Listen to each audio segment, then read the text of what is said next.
December 4th, 2024. Here is a Martin guitar. It's a Dreadnought. The model number DC-16RGTE.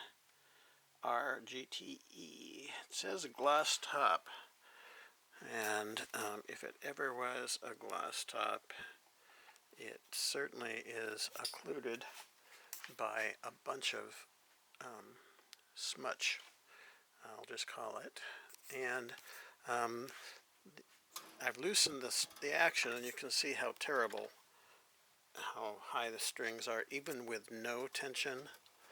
So looking at this, and then there's little things like this on the treble side, binding coming off. That's not bad. I think I can just reattach that. It might be a little bit too much of a stretch, but it's also not very critical. The critical things about it, this is very dangerous. When the binding comes off, it exposes the fret ends, and they will cut you. And but the reason all that happened is that this guitar was filling in for El Kabong or something like that. We've got oops, we've got stuff coming off.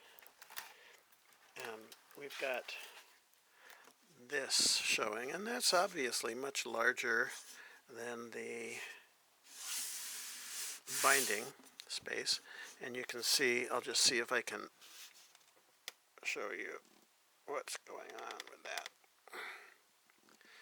It is not attached anymore, and you can see where things have happened. Let me just get a pointer. We've got the lining broken here. We've got the back totally detached from the neck block. It's a smaller neck block than it should be, in my opinion. It's already a heavy guitar. Same thing over here. The sides have detached from the binding inside, the lining inside, pardon me. And from about here, from about the cutaway, tip of the cutaway, all the way over to here. Well, that's not terrible, I guess, except that it doesn't press together very easily. That is, there's stuff in there, and it's been like this for, I don't know, years. It's a little bit sad, but people treat guitars like objects, and that happens sometimes. So the main thing that needs to happen is reattaching the back from here to here, such that the action is correct. So the geometry of this guitar currently, see if I can flip it over, you can see what the geometry that I'm talking about is. If you look down the neck, you should be able to see a straight line all the way from here to here. But even looking just like this, you can tell, and this is not due to lens distortion or anything, that it's not. And it's totally loose, and that's because of the separation that I showed. Okay? That's the big thing. There's two ways to approach that thing to fix it, and that would be to force it into position, and then while it's in position, glue it. Now, I have my doubts about the feasibility of that, just because there's loose pieces and the fit won't be right. But it would be possible if you didn't want to spend very much money. I wouldn't do it. I would take the back off. So taking the back off would be fairly easy compared to some things. The binding is already off, so that's not something that would need to be done. Take the back off, clean up this area, reattach the binding, or put new binding in there. I believe the binding is broken. And then you'd be able to reattach the top while you held everything in the correct position to correct the big problem that is the action, the geometry. So that is it as far as the big thing. The smaller thing is going around and reattaching the lining all around, or actually it'd be new binding all around after you reattach the back. Now, reattaching the back might be sort of tricky. Actually taking it off might be sort of tricky. I think it's doable. Anywho, then the binding around the fingerboard sure has to be done. And I suppose you could try to take a cheapo way to do it and just cut it and reattach it in pieces.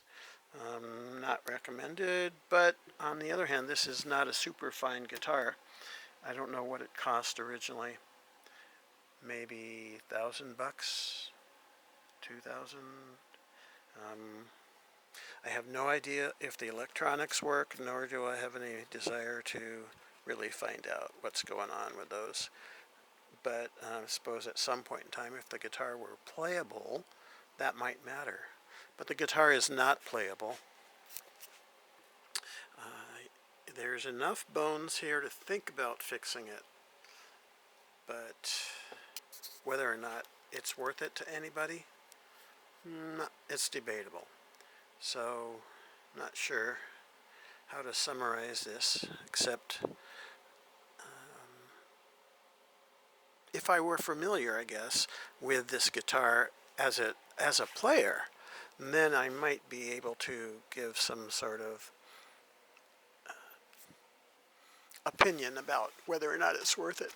Let's just have a look at the top. Not the greatest looking top. I'm honestly not sure if it's spruce. I guess it is. I'd guess it's, yeah, the Sitka spruce that they use on the less expensive sort of Martin. Actually, probably they use it on most Martins nowadays. I know back in 1969 I had one that was Sitka spruce, but it was a much nicer looking Sitka spruce. And I'm also not sure about the method that they used for attaching the neck. I'm not sure if it's a typical Martin V-joint with, but that's a very small neck block in there. And as a result, I'm just not sure if they bolted it on or what. That has the bar that you can torque to fix some of the neck issue, but I don't know if it's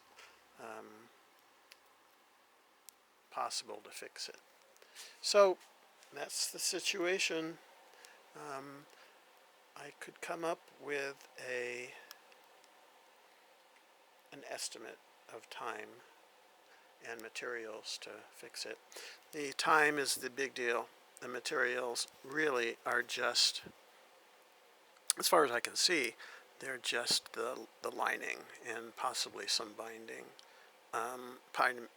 So the lining would be the broken lining here, and the binding around the edges. So, and it looks like maybe it's going to be needed. Anywho,